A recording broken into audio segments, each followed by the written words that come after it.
Good morning, and thank you for allowing us to be part of this here in San Diego. First and foremost, I just want to offer my deepest condolences to the hundreds and thousands of families that may have lost a loved one to excessive police force and police violence in the street, as we witnessed recently in Minneapolis.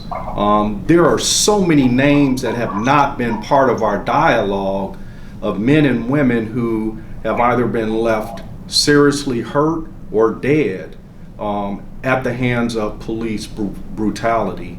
The framers, hundreds of years ago back in Philadelphia, as was mentioned earlier, when they framed the Constitution and granted every American inalienable rights, also, I think, had in mind that African Americans were included in that number. I think. And that's a good question to pose to the audience, because I'd love to have that dialogue. At the end of the day, we're all Americans, and we deserve the right to pick up the phone and dial 911 and have those individuals that proclaim to protect and serve the cities of this great country come to our aid and not be fearful. So today, I'm sitting before you in my capacity as president and CEO of the Neighborhood House Association, but I'm really speaking to you from my heart as a 55-year-old African American male who has lived and witnessed the encounters with our local police. To this day, when I drive home or drive around the city, I'm still very nervous when I see those red and blue lights flash in my rear view mirror and I'm pulled over, because the story is not going to be told that I stopped the president and CEO of the Neighborhood House Association. The story is going to be told that we pulled someone over who we suspected of doing something. And in a split second, that moment could be the difference in my life and death. That has to change in America. So when I've been witnessing, or I've witnessed all of this play out over the last week or so, I ask myself a very important question. Is this something I'm going to sit on the sidelines and take a look at? Or am I going to actually get on the field and be actively participant in creating a solution? And I took the latter.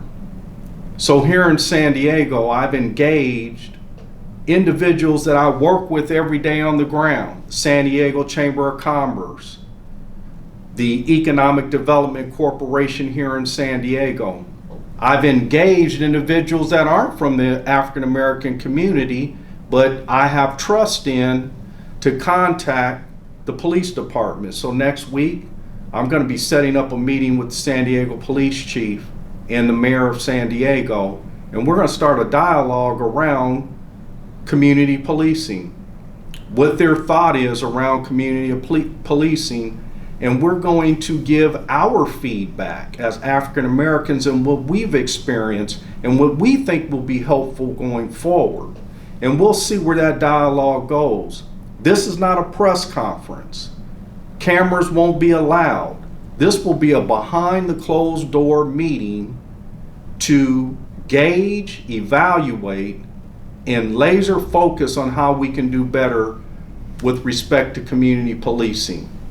The second thing is the recruitment and onboarding process of police officers.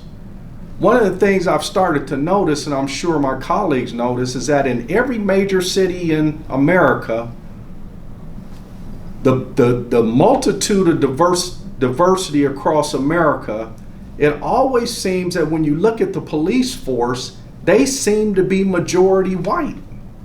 Why is that?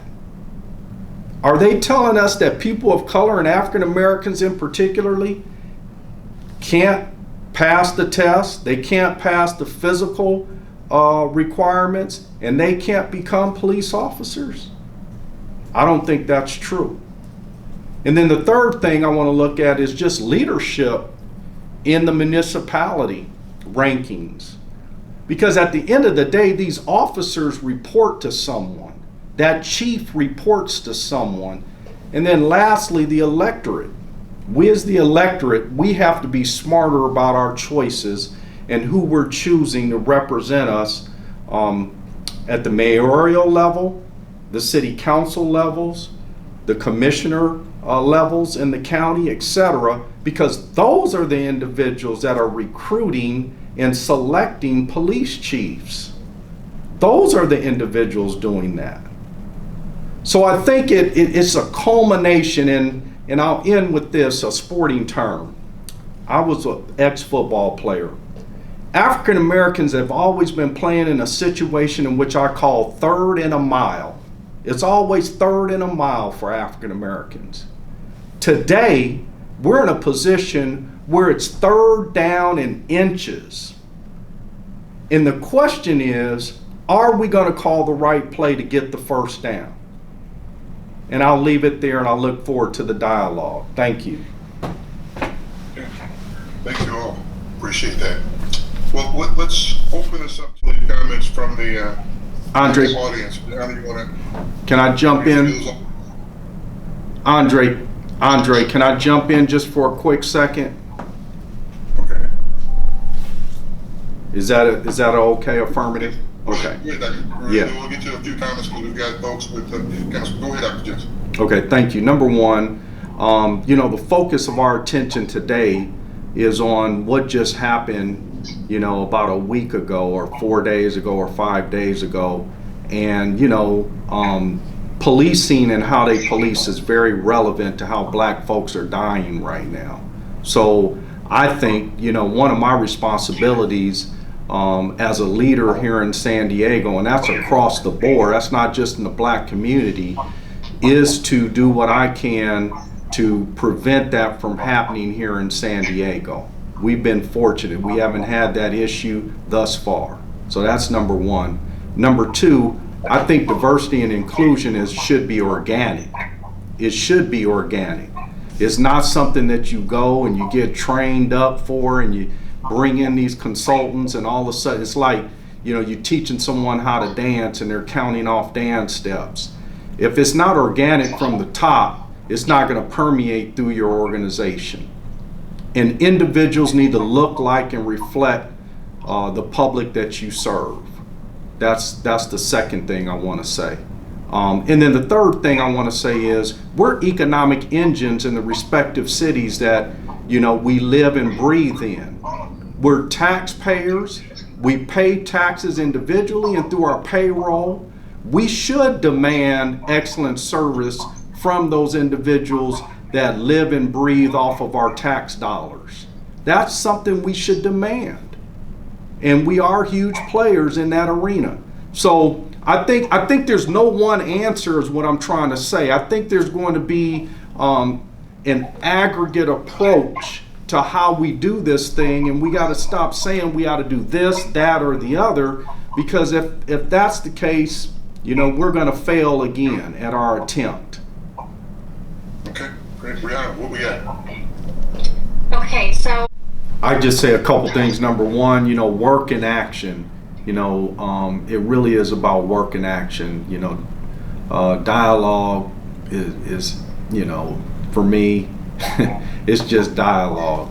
And then the last thing I would say is there are only two choices here. You're either part of the problem or you're part of the solution. There's no middle ground.